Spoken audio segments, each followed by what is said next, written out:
Hello everybody and welcome to a new video, and this time I'm going to tell you a little bit of the history of gaming seen from my perspective of view. I was inspired after watching a documentary, I don't know the proper English pronouncement of it, but documentary or something like that, about gaming. It lasted 1.5 hours. And then, well, they left out a few things like, most Sega consoles were never mentioned, or not much mentioned. Very short fragments of like Sonic the Hedgehog were inside of there, but they didn't talk about it. And well, I thought, you know what? I'm gonna do a video. It will, of course, also, I will leave also a lot out because I don't have the possibility to find all the games, but I sure can mention a few. And let's start with this one. I will remove it from pause, and now there won't be any sound with it. It's an old video of the very first game that I also played, but well, I couldn't find the version that I had. It was from Audio Sonic and it was Pong. And as you can see, this is a very old console. I think this is maybe even a prototype judging by the size of it.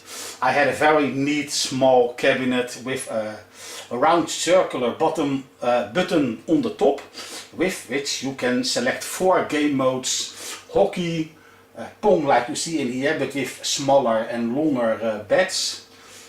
And there was like squash, which you can play with 2 players.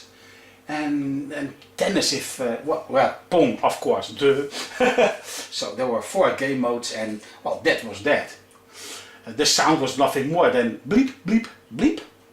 But well, it was for the first time in my life that I could actually control something that happens on the screen, because usually it was all about movies. When you watch television, there's not much interaction with what you see on TV. So for the first time you had like a controller in your hand with just 1 button, and that was turning around. And the start button actually was on the console itself. You turned on the game mode, you press how many players you want to play, and then you press start on the console, and then with the controller you could steer the bat, and that was your game of Pong. Not much to talk about with this game. So on to the next. Well, of course I've got myself, well, of course, the console that I got from my parents after that was the Atari 2600. And well, as you can see, I'm making commercial for the YouTuber that is playing this video on his channel. But well, this was my most favorite game on the Atari 2600 due to character control and the background graphics. You had parallax scrolling, and that in an early game of on this system. Well, it was really awesome for that time to see, and it was very nice to play. I know there's a few things that's difficult about it, but it was really nice. And well, compared to Pong, much more detail in the background and in the character design, but still it was kind of blocky, and the games were pricey too, because in my country my first racing game was like, I forgot the name. It was a Formula 1 game, and it was quite simply drawn. It's like one big red square, and that was the Formula 1 car with 2 smaller squares black on each side, and that was meant to be the tires. And that game cost a little above $200. If I would calculate that back to euros, well, it's quite close to 100 euros. So why are we still complaining about the price of Xbox One or PlayStation 4 games? And this was one of the games that made a big impression on me. And the next one, also on the same system, was the Smurfs. Let's start. No, big game and play. And well, I will turn on the music, because this is what you hear all the time.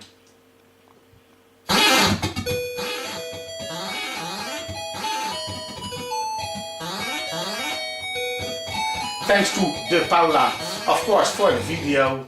This is one game that I had in my youth, and despite the difficult jumping mechanism, it still was very nice to train your reaction times and judging how the characters would move. And of course, the longer you played this game, the easier it got. And I like that despite the small amount of colors that the system had, they still tried to make it look smooth, and well, I think they succeeded in doing so. This game also made a big impression on me, also due to a nice character design. Of course, it was better watched on a tube television, then you could really see the contrast between the character and the background. It's a little bit more difficult on this old LCD TV. But other than that, still a very nice game with annoying repetitive music. And this was already the end, if my memory serves me well. Let's see. And there's Smurfette. She's rescued and the game starts all over again. I don't know. No, he's not going to show that anymore, but yes, it starts all over again. So that was great nostalgia. And well, further down the line, I've gotten myself the Commodore 64. And back in the time, I didn't know what to expect from such a computer. Games like Ghosts and Goblins, that was awesome on the system. That was really smooth, and well, even though the system only had 16 colors, it was still quite colorful and mimicked the arcade pretty well, especially when you know about the limits of the hardware. Back in the time, I didn't realize that sprite scaling wasn't one of the capabilities of the Commodore 64. Because each sprite is drawn all over again and then gets removed, and then a bigger version is drawn until the cycle is complete and the tree has passed through the screen. So that was, for me at least, a disappointment. But the game kept its speed. The design of the car was quite nice. It's a bit more blocky, but it still looks very nice. But the most important thing about the game is of course the controls, the fork in the road, the choice, and the music. Well, the music is quite nice. I love the SID chip, but well, it doesn't give the same mood as the Commodore 64 version. Is not the same as the arcade cabinet. And well, as a complete package, this game was quite a bit of a disappointment for me, especially after playing it in the arcades, because well, let's show you the difference. Let's stop this one and let's go to the Sega Saturn version, which is arcade perfect. This is taken from my own website, from my own YouTube channel, so I'm not nicking somebody else's video. I don't have any videos about the games. The games I'm showing that are not from my channel, those are the games that I don't have anymore, and so I cannot make honest videos from them. So as an example, I run that in the background while talking about it. Well, when you play this game in the arcade, and then you get home playing on your Commodore 64, the arcade feeling is lost. And well, as you can see here, there's the demo mode, and I'm going to well, in this video I'm playing this game on, because this is the video where I finish all the endings, which of course I'm not going to show you now. I'm just talking about the difference between arcade gaming at that time, and that was the time that I was in an age that I started to go out and have fun on my own. And well, I liked gaming, and in the arcade it was much more impressive playing the deluxe version with a steering wheel, a shifter, and play the game with a nice stereo aimed in your ears. Great sounds, even still, by the standards of today's. I really like the sounds of that chip, of the original arcade game. And so, well, that's Outrun. Awesome game, sprite scaling games from Sega were great at that time. But at that time, in the early 90s, we had the Mega Drive having great games like Sonic and all that. But first, let's go to a Nintendo game. Yes, this game had very good music. Let's see if I can show some of this.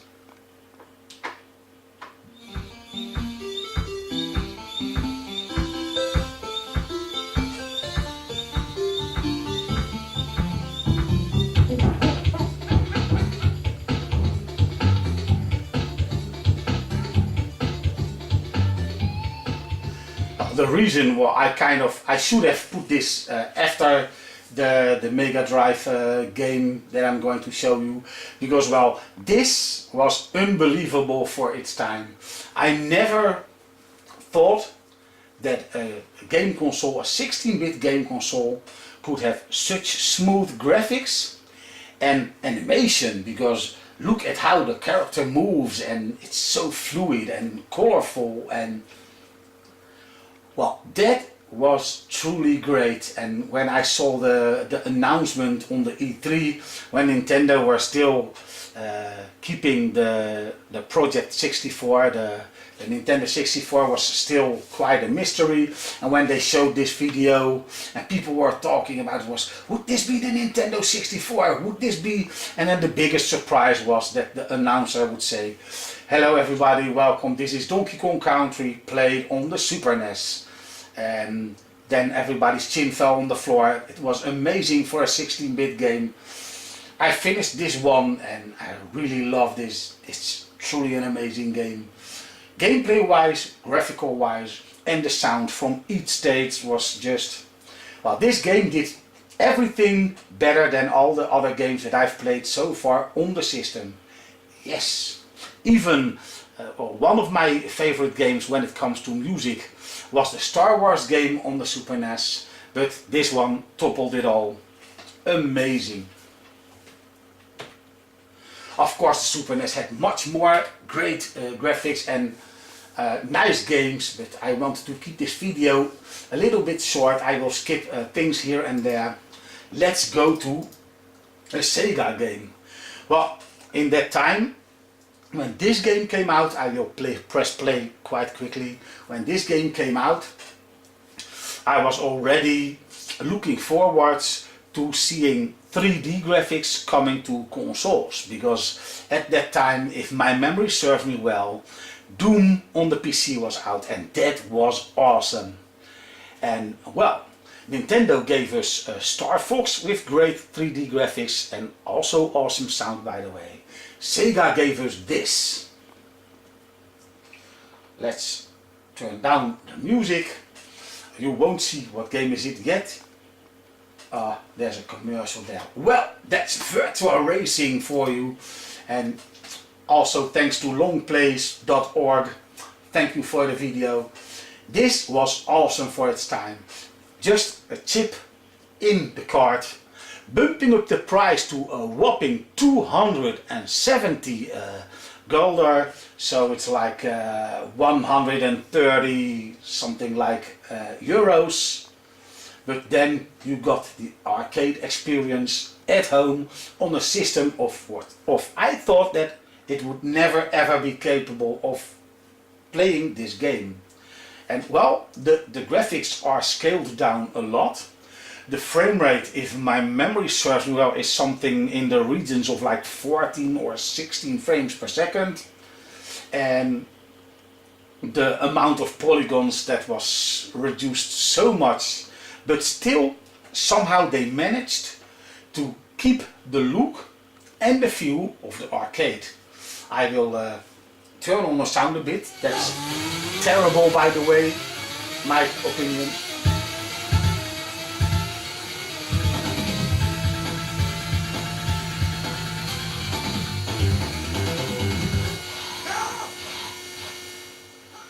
Okay, the music only plays when you go through a checkpoint, and then that sound was very cracky and very bad. And it's amazing how this player prefers to play inside of the car. I know it gives you a bit more speedy feeling, too fast even if you ask me, because of the frame rate is so low. So I preferred not the highest view, but one down, and that was my preferred view of play. And especially for the time trial, that was awesome. So this was the very first console, this is also a nice camera angle, and it's amazing that the Mega Drive could do that just with the addition of a chip. This SVP chip, as it's known as, isn't used in a different game, while in the arcade the very first 3D game actually was Virtua Fighter. So it would have been nice if Sega would do that one too for the Mega Drive. But I think that with racing games you can more easily remove polygons and still get a nice amount of detail in the surroundings. And having two characters, I'm afraid that all the rest of the polygons are gone and you don't have any more left to make a background with. They did actually a Virtua fighting game on the Mega Drive, but that was made with sprites and a nice trick to make a square arena. So the Mega Drive had a few great games for me. The complete Sonic series 1, 2, 3, and Sonic and Knuckles, where you can plug in different games. They were awesome. The first Sonic sold so many Mega Drives here in Europe. Here, everybody that I knew wanted to have a Mega Drive, and well, I was in the lucky position that I could buy the systems, all the systems that was released at that time. But not everybody wanted to spend so much money on gaming, and well, so I could play the Mega Drive games and the Super Nintendo games and had a great time with both of the systems. So for me, there's no war between them. I had awesome moments on the Super NES and also on the Mega Drive. So now you see a 3D game. Let's go back to another one. And then that first 3D game was on the PlayStation 1, and that's Ridge Racer. Yes, all that nice commercials here and there. Nice. Oh, sorry. Maybe I was with my head in the frame, but well, that was the intro screen, and at first it was like, wow, they are going to put the arcade on a console. Well, it's not so scaled down as Virtua Racing on the Mega Drive, but this game has been scaled down. And as you can see in the audience and on the textures on the building, there are some polygon folding evident due to the lack of 3D correction in the system. Other than that, from all the systems out, the PlayStation was the best in 3D games. At least, I thought so, until Sega gave us a Sega Rally Championship on the Sega Saturn, and that game proved me that the Saturn was equally as good in 3D games as the PlayStation. But when it came to third-party games and you had both versions running on the PlayStation and on the Saturn, the PlayStation version usually was the better version of them.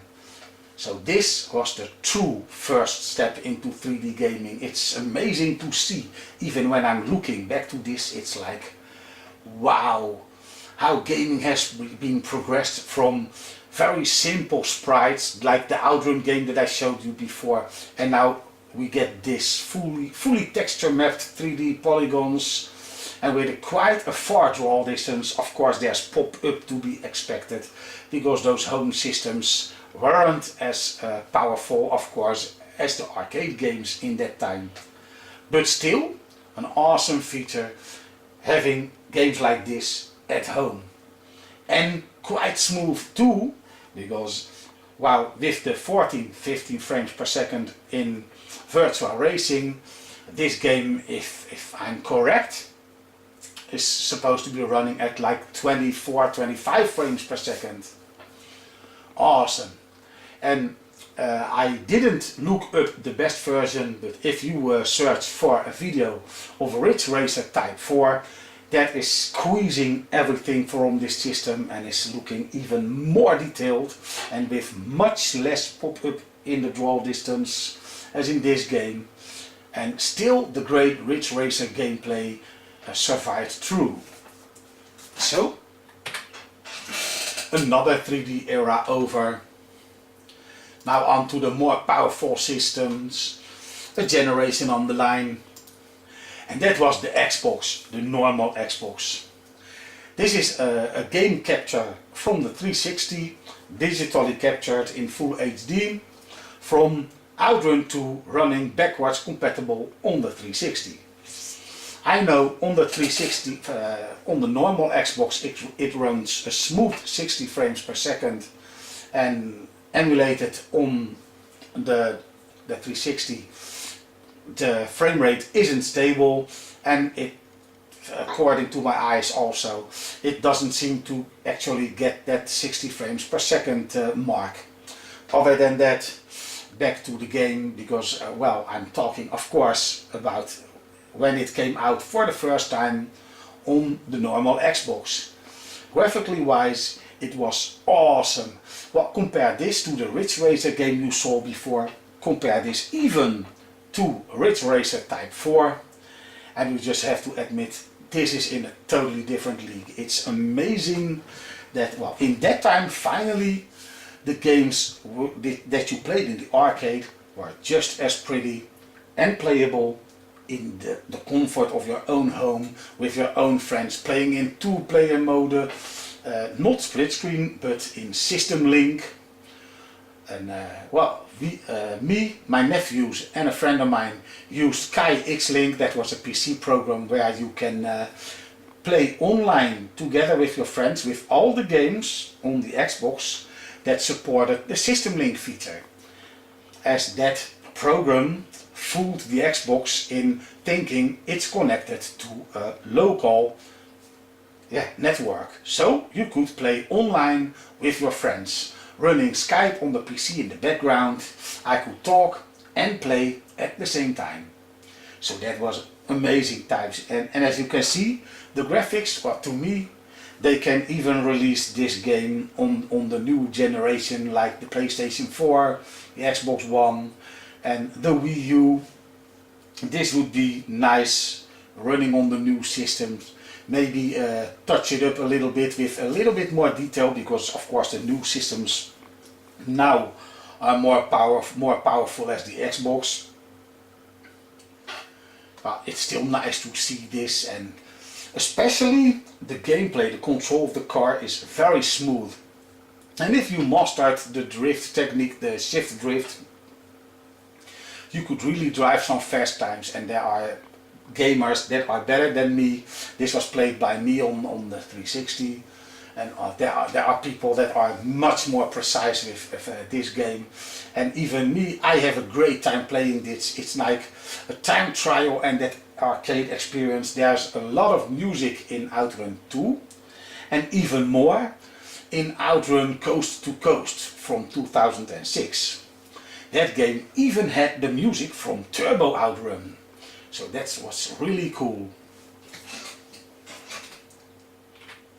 And then I will end with the current day games. I will give you the sound of this, and then I will remove the pause button. And this is Forza 5 on the Xbox One.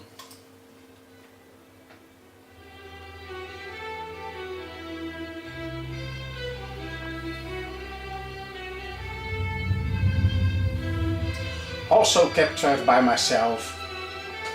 My capture device only records in 30 frames per second, but this runs a smooth 60 frames per second. And that's the difference. I will turn down the music so I can continue. And all these images you see are in-game. There's no pre-rendered stuff going on here. Everything you see is actually in the game. The only thing that's different is they use an extra filter to remove the jaggies, and in-game the console needs a bit more power calculating the surroundings, because these surroundings doesn't move fast, and then you get to see a little bit more jaggies on the rounded edges. But well, you can actually live go to each car, walk around it, get inside it, open the hood, check out the engine, and the detail is just as amazing as you see in this introduction video, which I keep on running until the complete intro is over, and then I'm going to show in this video. Then I will not show this all over from start to finish, but you can search it up on this game channel. It's the video before this one, and you get to see the challenge with the Top Gear, with the stick. Beat the stick. It's the first mission with the sticks. There is one more, and maybe even more so, but so far I've only did 2 stick challenges, and this was the first one of them. But so, as you can see, the graphics have improved immensely again, and just like the Ridge Racer game before all these new games, this is a first generation game on the new system. So they had to finish the game before the release of the console, and also that's why, and that's also new in modern day consoles, it started already with the normal Xbox, having an Xbox Live. You get expansion packs, extra content for your games, and with this, with Forza 5, they given the buyer, due to they didn't have much time to make a lot of tracks, so they give the buyer of the game 3 free tracks to play with, and one of them is my favorite. It's the Nürburgring Nordschleife. Why is it my favorite? I know that one Top Gear presenter doesn't like the ring, the Nürburgring, but I do the nature, the trees, and so much different corners. If there's one track to test your racing skills, that is it. The Nürburgring. So that, together with 2 other tracks, they given for free to expand on the tracks that were already in the game. And you know what? I can't wait to see what the game developers get out of the system when it's really hitting his stride.